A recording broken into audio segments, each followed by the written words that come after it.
Hey everyone, welcome back to Seaway Sports Lounge. I'm Ryan, one of your hosts, and tonight we're just doing a quick update on some news that has come out in the sports world in the last few days. Now, I hope everyone's been enjoying this summer and this August. I know I have. It's been fantastic. The weather's awesome, and the news has been light, but guess what? We've had some major news in the last few days. So I figured, you know what? Let's make a quick video and we'll go over the points. So with that, let's get into it. So the first news that we're seeing is Nazem Kadri, who has been an unrestricted free agent for a little while now, since it started, has decided to go with a 7-year deal with the Calgary Flames worth $49 million over 7 years. So that's a $7 million cap hit. Now, Kadri has been widely anticipated to sign somewhere, but we just didn't know where. There was talk of him going to the Islanders.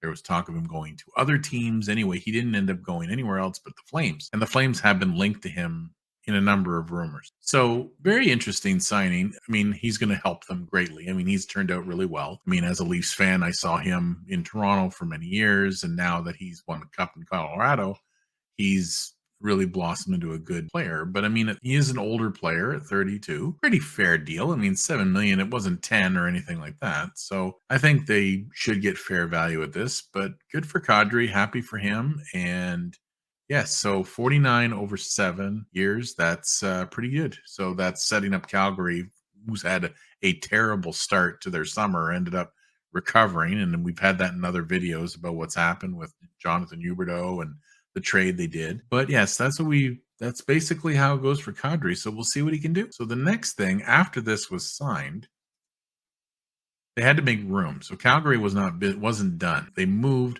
Sean Monahan, who was one of their top centers at the time. He was moved for a conditional first in 2025, and he was moved to Montreal for future considerations. So basically what this is like, obviously it's a cap move.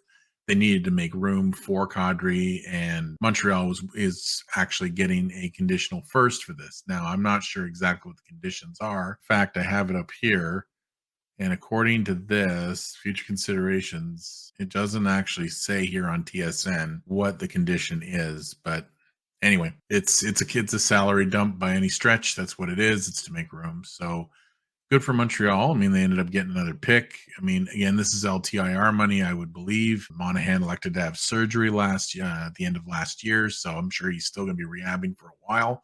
I don't foresee him playing this year. If he does, it'll be probably at the very end of the year. Time will tell, but as of right now, they have about $6.25 million in LTIR from him, and it's for a year. And then his contract's done, so they can just let him go. So good move for the Habs. I mean, they ended up getting another first round. They're in a rebuilding phase, so this is what you do, right? And good on Calgary for getting Kadri and moving this money. So good for both teams. And staying with Montreal news, general manager Kent Hughes came out today, and he had a press conference regarding a number of different things, I believe. And one of the big questions was Carey Price. Now, Carey Price, as we all know, has had major trouble with his health. He's had issues, I believe, mentally and obviously physically. And he's had a hard time recovering from this injury that he had. Anyway, the rumor is that will he play or not this year?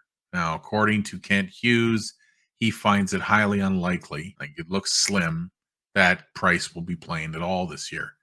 So if that's the case, then Montreal will obviously move him to the LTIR again, and that would remove $10.5 million of his cap hit from Montreal's payroll.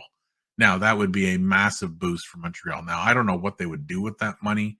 If you feel free to leave comments below regarding this one or anything that we talk about here on the channel. And with this, Montreal obviously is doing all kinds of things this year.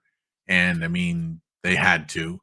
But to lose Price again, and I mean, jury's out on if he's ever going to play again, whether it's in Montreal or at all in his career, that's another story. But this is big news. So this is what, I mean, rebuilding teams obviously want to recoup as much cash as possible. But by the same token, you want your star goaltender to either play or if he's available to be traded. Now he's got a no trade, and a no movement, I believe. And, is what happened with Seattle in the draft. Sky's the limit to what he's going to do.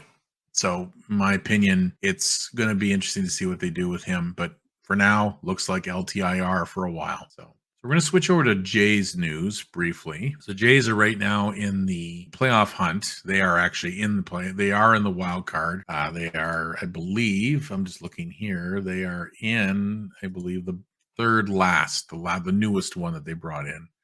Now they've been battling it out, and of course, all kinds of teams have played very well around them. And like Baltimore, Seattle, Tampa, they're all playing very well. Yeah, so they're right now in the bottom. They're in the number 3 wild card spot. They have won 2 games in a row, and tonight they beat the Yankees 9-2. Now that's big. They need to beat the Yankees, and they tried to. In order to stay in the playoffs, like any team, you have to beat your division rivals. They won 9-2, and the cool part is that George Springer went 5 for 5 in this game. That's pretty awesome. I love that stuff.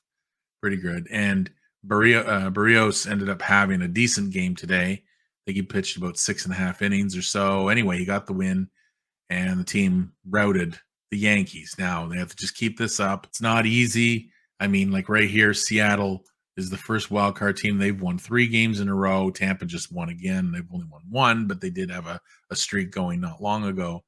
And the Jays now have won 2, and Minnesota Twins right behind them have won 3 as well. So I mean, the Jays they're in for a fight. It's going to be quite the finish.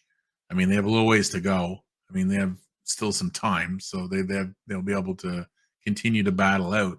But let's hope that they can keep going and continue to win and try to secure a spot. So we'll see what happens. And in the final news tonight, we're going to be talking about NFL. So quickly, the NFL has begun its preseason. It's in week 2. Today's game was Bears versus the Seahawks, and the Bears won 27-11. Now, of course, preseason, like any professional sports, I mean, they're putting out all the other guys for trial and seeing how they do, and their quarterbacks, their backup quarterbacks, all that. And I mean, we're going to be covering a lot of the NFL, as in, like we mentioned before in previous movie videos. Typhoon and I are both NFL fans. I'm Green Bay. He's Pittsburgh.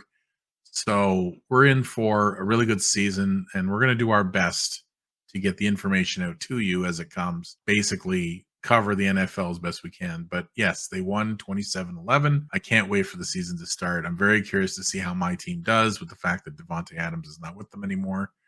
And it'll be interesting to see who he throws to with Rodgers throwing.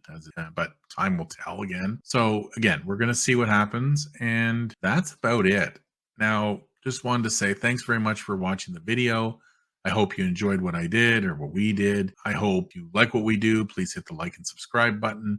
If you feel that you'd like to get more content, hit the notification bell on the right, and that will allow you to get more content notifications on your phone or any other device you have. So with that, thanks very much for watching again, and we will see you in the next video.